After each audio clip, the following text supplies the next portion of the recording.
اور کہا گیا کہ جب تک کمیٹی نہیں بنتی الیکشن کے معاملات کو دیکھنے والی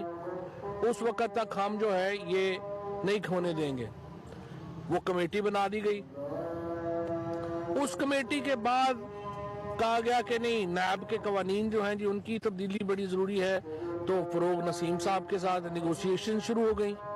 اب یہ تیسرا معاملہ آیا ہے پبلک اکاؤنٹس کمیٹی کا، اور حکومت نے ایک بار پھر کنسیشن دی ہے،